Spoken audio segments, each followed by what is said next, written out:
Menimbang bahwa Mahkamah dalam putusan aku telah menyatakan menolak permohonan pemohon itu seluruhnya. Artinya semua dalil yang telah dikemukakan dalam permohonan pemohon telah dinyatakan tidak terbukti oleh Mahkamah. Namun demikian, mengenai dalil adanya keterlibatan dan atau mobilisasi pejabat atau aparat negara termasuk adanya politisasi bansos dalam proses pemilihan presiden dan wakil presiden tahun 2024, saya memiliki pendapat berbeda dengan mayoritas hakim. Sebelum menyampaikan pendapat berbeda tersebut, terlebih dahulu saya akan menjelaskan hal-hal sebagai berikut yang sebagian nanti akan saya anggap dibacakan. Bahwa para pengubah Undang-Undang 1945 pada saat melakukan perubahan telah bersepakat bulat memasukkan prinsip atau azas pemilu yang dilaksanakan secara langsung, umum, bebas, rahasia, jujur, dan adil dan dilaksanakan secara berkala sebagai bagian yang esensial untuk mewujudkan kedaulatan rakyat. Hal ini sejalan dengan semangat bangsa yang dituangkan dalam pokok-pokok reformasi pembangunan dalam rangka penyelamatan dan normalisasi kehidupan nasional sebagai haluan negara yang merupakan pernyataan kehendak rakyat untuk mewujudkan pembaruan di segala bidang pembangunan nasional termasuk bidang politik. Semangat tersebut dimaksudkan agar pelaksanaan pemilu tidak mengulang lagi kondisi yang pernah berlangsung selama masa pemerintahan sebelum reformasi. Oleh karena itu dikehendaki pemilu harus berlandaskan pada prinsip-prinsip tersebut di atas dengan menegaskan bahwa penyelenggara pemilihan harus terjamin kemandiriannya, termasuk lembaga pengawas pemilu. Video ketetapan MPR nomor 10/1998. Bahkan sejalan dengan semangat reformasi juga ditegaskan bahwa dalam rangka penyelamatan dan normalisasi kehidupan nasional penting untuk ditumbuhkan pemerintahan yang bersih sebagai pelayan masyarakat dan bertindak berdasarkan hukum dalam rangka lebih meningkatkan kredibilitas pemerintah di mata rakyat. Artinya reformasi telah meletakkan tonggak sejarah bangsa untuk bangkit dengan kesadaran baru bangsa Indonesia guna menggapai tujuan bernegara secara beradab dengan dilandasi nilai-nilai fundamental kebangsaan berdasarkan Pancasila. Untuk tujuan tersebut, demokrasi yang harus diperjuangkan adalah demokrasi konstitusional, yaitu demokrasi secara ideologis dan teologisnya bermaksud untuk memenuhi dan menjalankan kehendak konstitusi. Terlebih lagi, Konstitusi Indonesia telah memberikan jaminan perlindungan terhadap hak sipil dan politik yang di dalamnya mencakup hak pilih dalam pemilu.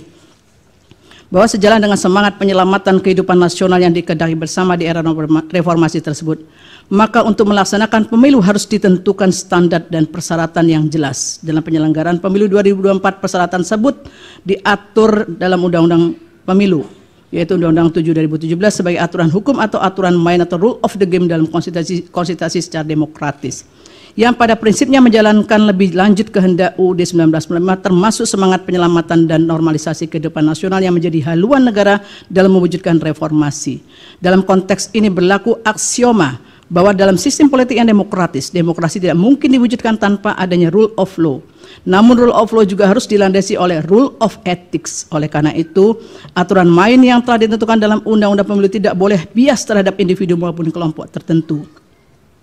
Tujuannya agar dalam berkontestasi dapat dicapai kondisi kesetaraan, yaitu kesetaraan dalam kontestasi pemilu sehingga masing-masing pihak dapat berpartisipasi secara penuh, terbuka, dan adil. Oleh karenanya dalam penyelenggaraan pemilu, penyelenggara pemilu, Inkasu, KPU, dan Bawaslu beserta jajarannya, aparat pemerintah serta semua pihak yang terkait harus benar-benar bersikap dan bertindak jujur.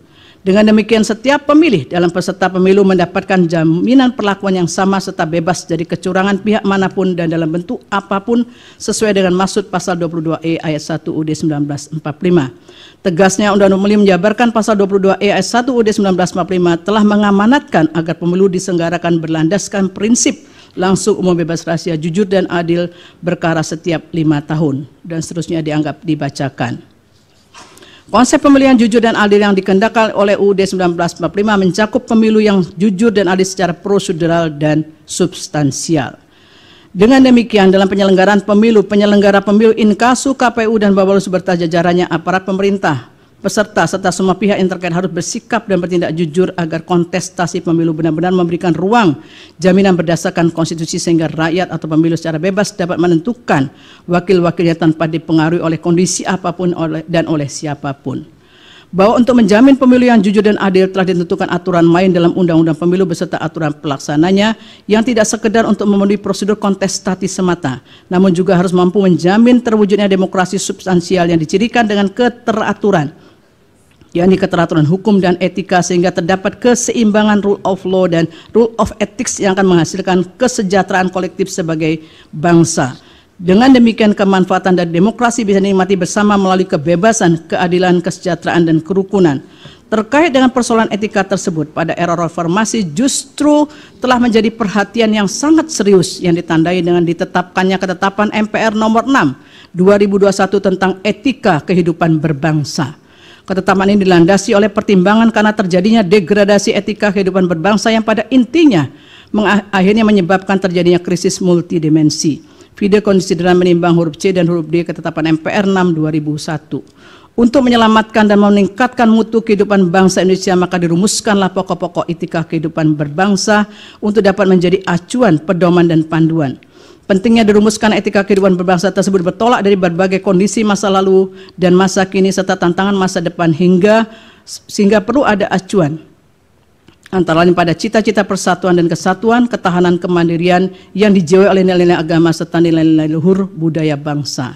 Terkait dengan isu etika politik dan pemerintahan, ketetapan MPR 6 2001 telah menggarisbawahi misinya bahwa setiap pejabat dan elit politik harus bersikap jujur, amanah, sportif, siap melayani, berjiwa besar, memiliki keteladanan, rendah hati, dan siap mundur dari jabatan politik apabila terbukti melakukan kesalahan dan secara moral kebijakannya bertentangan dengan hukum dan rasa keadilan masyarakat.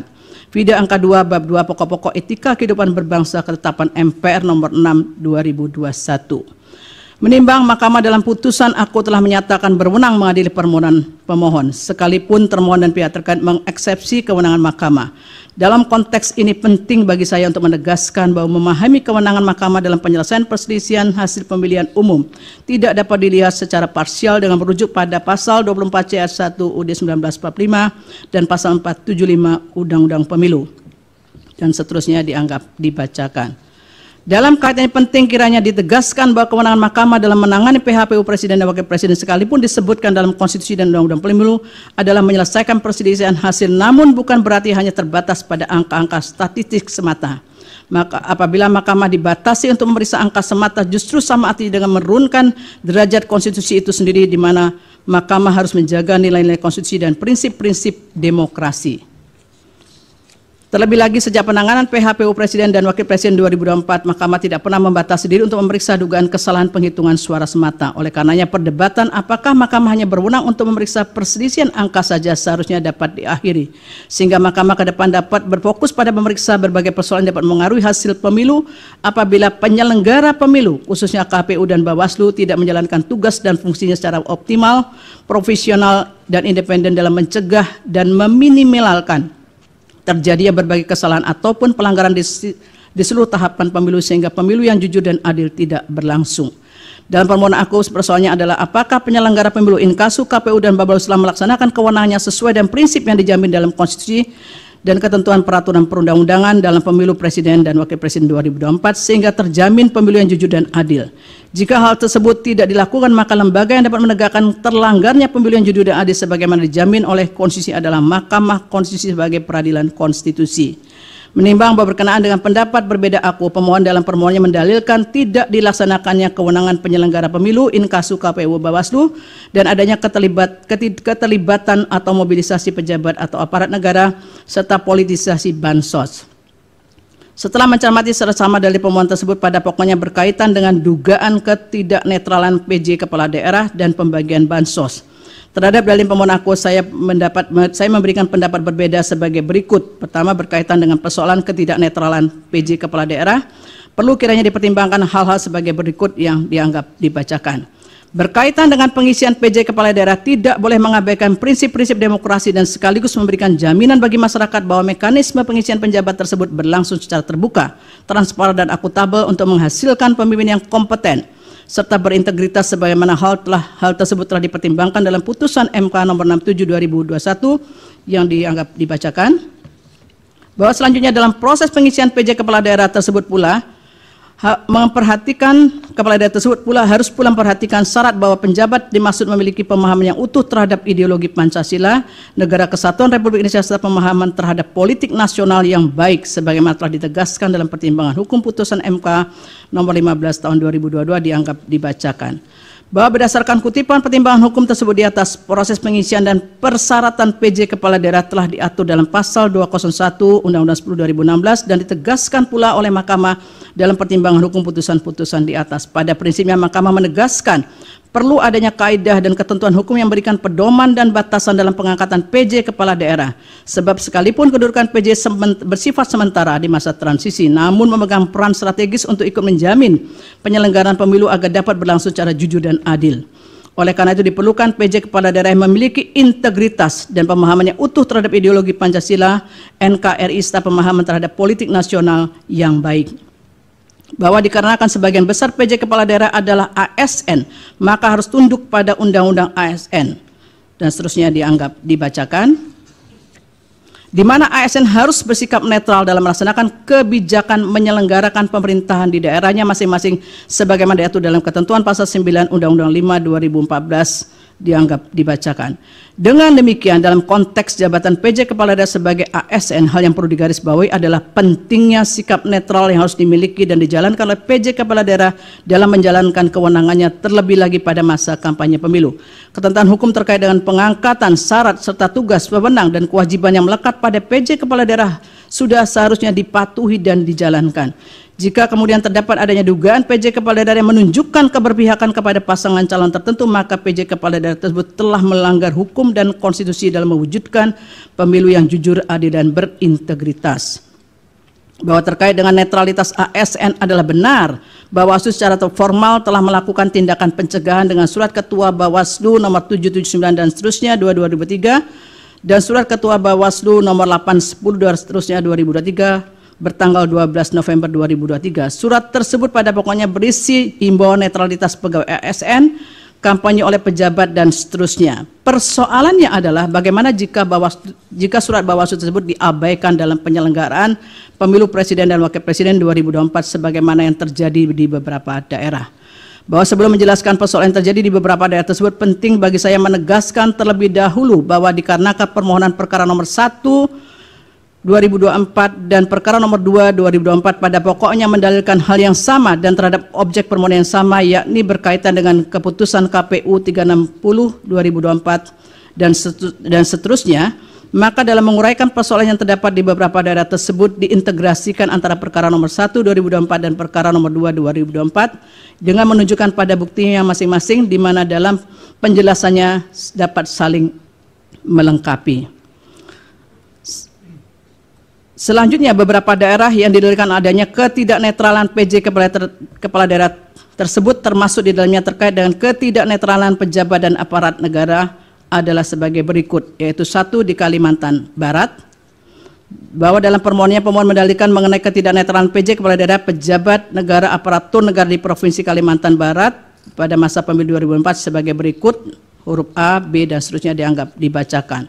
Terhadap dalil pemohon di atas, Mahkamah seharusnya juga mempertimbangkan berbagai laporan temuan Bawaslu berkenaan dengan permasalahan netralitas pejabat sebagaimana didalilkan oleh pemohon berkenaan dengan PJ Gubernur Kalimantan Barat yang dianggap tidak netral dalam masa kampanye 2024. Bawaslu dalam keterangannya memberikan penjelasan sebagai berikut, huruf A, B, dan seterusnya dibacakan. Bahwa berdasarkan hasil temuan Bawaslu di atas telah terbukti PJ Gubernur melakukan pelanggaran terhadap netralitas dalam masa pemilu 2024.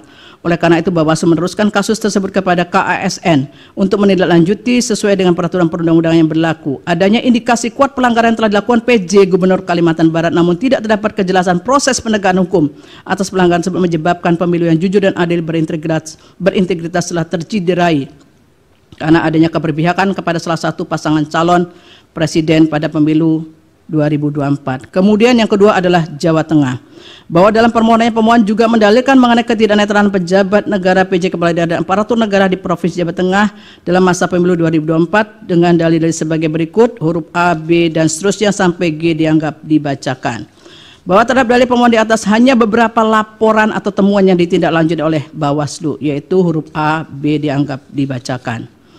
Bahwa berdasarkan hasil pemeriksaan Bawaslu di atas terhadap laporan terkait dengan adanya penyambutan oleh PJ Gubernur Jawa Tengah kepada salah satu pasangan calon dan penggunaan warna baju biru yang mirip dengan tim kampanye nasional Prabowo Gibran, Bawaslu menyimpulkan bahwa laporan tersebut memenuhi syarat formil namun tidak memenuhi syarat material dan tidak diregistrasi. Dalam konteks ini, oleh karena Bawaslu menyatakan laporan tidak memenuhi syarat material untuk diperiksa lebih lanjut, maka masih terdapat permasalahan berkenaan dengan netralitas PJ Gubernur Jawa Tengah. Selanjutnya, terlepas dari Bawaslu telah melaksanakan tugas pengawasan melalui penelusuran dan hasilnya dinyatakan tidak terbukti terdapat pelanggaran, namun hasil penelusuran tersebut tidak cukup meyakinkan bahwa PJ Gubernur telah bersikap netral, apalagi Bawaslu tidak bersungguh-sungguh untuk menindaklanjuti laporan tersebut. Selain itu dapat banyak bukti awal yang memberikan petunjuk adanya ketidaknetralan pejabat negara, aparat negara, dan aparatur sipil negara, serta pengerahan perangkat desa seperti adanya konsolidasi ratusan kepala desa di Kabupaten Temanggung untuk mendukung pasangan calon nomor urut 2. Kemudian terdapat kasus kekerasan politik seperti penganiayaan terhadap salah satu relawan pendukung pasangan calon. Selain itu sejumlah acara dukungan dari pejabat pemerintahan juga dilakukan terhadap salah satu pasangan calon, termasuk juga dilakukan oleh Menteri Perdagangan dan Menteri Pertanian. Seluruh kejadian ini menjadi perhatian publik yang sangat luas dalam penyelenggaraan Pemilu 2024 yang seharusnya ditindaklanjuti oleh Bawaslu sesuai dengan tugas dan wewenangnya.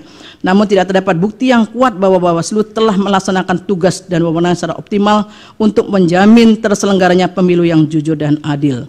Kemudian di Sulawesi Selatan, bahwa pemohon juga mendalilkan mengenai ketidaknetralan pejabat negara dan aparatur negara di Provinsi Sulawesi Selatan dalam masa pemilu 2024 sebagai berikut, dengan dalil A, B dianggap dibacakan. Terkait dengan dalil pemohon tersebut, Bawaslu tidak memberikan keterangan yang secara utuh mengenai persoalan yang didalilkan pemohon di atas, sehingga seolah-olah tidak terdapat persoalan mengenai ketidaknetralan pejabat tersebut. Sementara Bawaslu dalam keterangannya menyampaikan hasil pemeriksaan terhadap beberapa laporan atau temuan terkait dengan netralitas pejabat di Sulawesi Selatan di masa pemilu 2024 sebagai berikut dianggap dibacakan. Bahwa berdasarkan hasil pemeriksaan Bawaslu di atas terdapat persoalan terkait pelanggaran netralitas aparat negara dalam pemilu di Sulawesi Selatan. Adanya laporan ketiga Bawaslu terkait keterlibatan PJ Gubernur Sulawesi Selatan dalam kegiatan pembagian bantuan sosial, tetapi laporan tersebut dinyatakan tidak memenuhi syarat material. Selain itu, Sekda Kabupaten Takalar Muhammad Hasbi diduga mengampanyekan pasangan calon nomor urut 2 di media sosial sehingga Bawaslu Kabupaten Takalar menerbitkan surat rekomendasi untuk ditindaklanjuti oleh KASN. Lebih lanjut terdapat dugaan pelanggaran terkait dengan pengunggahan video pemasangan APK pasangan calon dan seterusnya. Berdasarkan hasil pemeriksaan terhadap laporan atau temuan Bawaslu tersebut, terdapat keyakinan yang kuat untuk menyatakan adanya persoalan terkait dengan ketidaknetralan aparatur negara dan masa pemilu di Sulawesi Selatan. Sebaliknya tidak ada bukti yang meyakinkan bahwa Bawaslu telah menindaklanjuti laporan dan temuan yang terbukti menunjukkan adanya pelanggaran pemilu secara sungguh-sungguh sehingga menyebabkan tidak terjaminnya pemilu yang jujur dan adil. Di Sumatera Utara, bahwa dalam permohonannya pemohon mendalilkan mengenai ketidaknetralan pejabat negara, kepala daerah, dan aparatur negara dengan dalil sebagai berikut, huruf A, B, C, dan seterusnya dianggap dibacakan. Bahwa terhadap dalil pemohon di atas ternyata hanya beberapa laporan dan temuan yang ditindaklanjuti oleh Bawaslu. Laporan dan tindak lanjut tersebut dianggap dibacakan. Bahwa terkait dengan hasil pemeriksaan Bawaslu di atas dalam kasus ketidaknetralan aparat pemerintahan di Medan yang mengajak ASN memilih pasangan calon nomor urut 2 direkomendasikan untuk ditindaklanjuti oleh lembaga yang berwenang. Namun dalam kasus yang lain yang mengarahkan untuk mendukung pasangan calon nomor urut 2 serta keterlibatan Menteri BUMN dalam kampanye di Deli Serdang, Bawaslu tidak meregistrasi laporan-laporan tersebut karena menurut Bawaslu tidak memenuhi syarat material tanpa ada kejelasan. Berdasarkan hasil pemeriksaan terhadap laporan dan temuan Bawaslu tersebut, terdapat persoalan terkait dengan ketidaknetralan aparatur negara dalam masa pemilu di Sumatera Utara. Selain itu dapat pula laporan atau temuan yang tidak diregistrasi karena tidak memenuhi syarat material. Padahal beberapa kejadian tersebut menjadi perhatian publik yang sangat luas di masa pemilu Presiden dan Wakil Presiden 2024 yang seharusnya ditindaklanjuti oleh Bawaslu agar dapat menjamin pemilu berlangsung secara jujur dan adil, juga pemilu yang berintegritas. Bahwa selanjutnya pemohon mendalilkan telah terjadi politisasi pemberian bansos selama pemilu Presiden dan Wakil Presiden 2024 yang menurut pemohon bertujuan untuk memenangkan pasangan calon nomor urut 2. Berkenaan dengan dalil pemohon aku, ketentuan pasal 34 Undang-Undang Dasar 1945 pada pokoknya telah mengatur mengenai jaminan bagi negara untuk jaminan bagi fakir miskin dan anak terlantar dipelihara negara, dan negara berkewajiban untuk memberdayakan masyarakat yang lemah serta tidak mampu sesuai dengan martabat kemanusiaan. Selanjutnya, dalam Undang-Undang 19/2003 tentang APBN tidak secara eksplisit mengatur anggaran untuk program bantuan sosial. Jika merujuk pada ketentuan pasal 8 ayat 2 Undang-Undang APBN, hanya dinyatakan anggaran belanja pemerintah pusat dikelompokkan atas beberapa pengelompokan. Berdasarkan penjelasan pasal 8 ayat 2 huruf A angka 11 Undang-Undang 19/2003 tentang APBN tersebut, disebutkan bahwa fungsi perlindungan sosial merupakan belanja pemerintah pusat yang berdaya guna dalam memberikan pelayanan sosial jaminan sosial, pemberdayaan sosial, dan seterusnya dari kemungkinan terjadinya risiko sosial. Bahwa berkenaan dengan APBN 2024 dengan total belanja mencapai 3.000 triliun lebih, di dalamnya terdapat belanja untuk perlindungan sosial sebesar 496,8 triliun yang berfungsi untuk stabilisasi dan mendukung penghapusan kemiskinan. Dalam kaitan ini, oleh karena pengelolaan APBN yang bersifat dinamis tersebut dilakukan melalui penyesuaian, salah satunya adalah melalui proses automatic adjustment. Dalam kaitan ini juga ditanyakan kepada Menteri Keuangan di dalam persidangan bahwa berkaitan dengan automatic adjustment sudah dilakukan sejak APBN 2022 dan selalu dilakukan pada awal tahun. Namun pertanyaannya, apakah automatic adjustment tersebut dipakai untuk membiayai bansos? Dan Menteri Keuangan menyatakan bahwa automatic adjustment tidak dipakai untuk membiayai bansos. Timbullah persoalan yang dipersoalkan pemohon, yaitu alokasi dana kunjungan Presiden dan bansos yang dilakukan tersebut berasal dari dana yang mana. Dalam kaitan inilah kemudian Menteri Keuangan dalam persidangan menyatakan bahwa bantuan kemasyarakatan tersebut bukan merupakan bagian dari perlinsos yang digunakan oleh Presiden terkait dengan bansos tersebut. Namun anggaran untuk kunjungan Presiden, anggaran untuk bantuan kemasyarakatan tersebut berasal dari dana operasional Presiden atau DOP yang berasal dari APBN. DOP tersebut diatur oleh PMK 48/2008 yang sebagaimana telah diubah oleh PMK 106/2008. Sementara itu dana kemasyarakatan Presiden diatur dalam Peraturan Menteri Sekretaris Negara Nomor 2 Tahun 2020. Adapun kegiatan yang bisa dicakup dalam dana kemasyarakatan Presiden dan Wakil Presiden dalam hal ini adalah kegiatan keagamaan, pendidikan, sosial, ekonomi, dan seterusnya. Bantuan tersebut bisa diberikan dalam bentuk barang maupun uang. Berdasarkan fakta yang terungkap dalam persidangan, terlihat bahwa realisasi anggaran DOP tidak pernah mencapai 100% dari jumlah yang dialokasikan pada setiap tahunnya. Meskipun demikian, anggaran untuk DOP terus meningkat dari tahun ke tahun. Hal ini yang kemudian memunculkan persepsi yang mengarah pada penggunaan DOP untuk bantuan kemasyarakatan dengan tujuan politik menjelang pemilu Presiden dan Wakil Presiden 2024. Terlebih lagi sebagaimana fakta hukum di persidangan bahwa menjelang pemilu pola kunjungan Presiden ke beberapa daerah semakin meningkat sehingga memunculkan pertanyaan pemohon mengenai maksud kunjungan tersebut menjelang pemilu 2024. Dalam kaitan ini secara normatif, Undang-Undang Pemilu memang memberikan hak kepada Presiden, Wakil Presiden, dan Menteri untuk terlibat dalam kampanye sebagaimana ketentuan pasal 281 ayat 1 Undang-Undang Pemilu yang menyatakan kampanye pemilu yang mengikutsertakan Presiden, Wakil Presiden, Menteri, Gubernur, Wakil Gubernur, Bupati, dan seterusnya harus memenuhi ketentuan, yaitu 1. Tidak menggunakan fasilitas dalam jabatannya kecuali ada fasilitas pengamanan bagi pejabat negara sebagaimana diatur dalam ketentuan peraturan perundangan, dan B. menjalani cuti di luar tanggungan negara. Syarat tersebut pada prinsip bersifat kumulatif. Selain itu terdapat pula beberapa ketentuan lain dalam Undang-Undang Pemilu yang juga mengatur kampanye bagi Presiden, yaitu pasal 305 dan seterusnya dianggap dibacakan. Terdapat pula ketentuan dalam pasal 304 yang juga mengatur tentang pelaksanaan kampanye mengenai larangan dalam pelaksanaan kampanye yang dianggap dibacakan. Bahwa berdasarkan ketentuan-ketentuan di atas, meskipun secara normatif Presiden dan Wakil Presiden memiliki hak untuk terlibat dalam kampanye dan tidak ada ketentuan larangan bagi Presiden memberikan bansos, namun dengan adanya pemberian bansos menjelang pemilu dan di masa kampanye, maka dalam batas penalaran yang wajar, hal tersebut tentu berdampak pada para peserta pemilihan karena adanya ketidaksetaraan.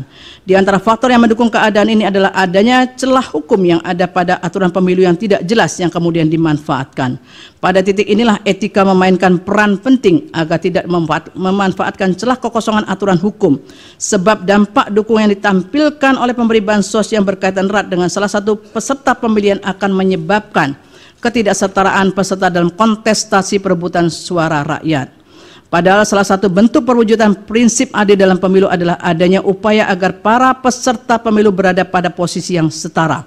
Terlebih terdapat indikasi dukungan yang jelas terhadap salah satu pasangan calon, maka hal demikian dapat dianggap sebagai tindakan yang tidak netral dan memberikan keuntungan signifikan bagi pasangan tersebut. Hal ini menjadi semakin rumit mengingat sulitnya memisahkan antara fasilitas negara dan kepentingan politik personal. Dalam konteks inilah penting kembali diingat maksud ditetapkannya ketetapan MPR nomor 6 2001 tentang etika kehidupan berbangsa di era awal reformasi sebagaimana telah diuraikan di atas, yang harus menjadi arahan, pedoman, panduan mewujudkan nilai-nilai luhur budaya bangsa. Oleh karena itu, sekalipun tidak ada larangan pemberian bansos dengan menggunakan DOP, namun sejalan dengan makna etika kehidupan berbangsa, penting untuk dilaksanakan secara bijaksana demi menjamin pemilu yang jujur dan adil sebagaimana dijamin oleh Undang-Undang Dasar 1945.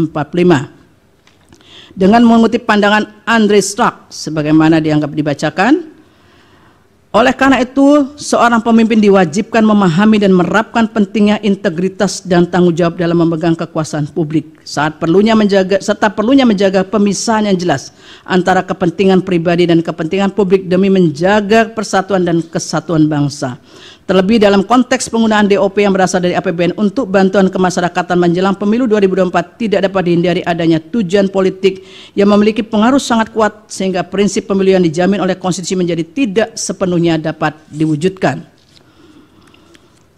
Menimbang bahwa berdasarkan seluruh uraian pertimbangan hukum di atas, dalil pemohon beralasan menurut hukum untuk sebagian tidak sebagaimana yang dimohonkan pemohon dalam petitumnya.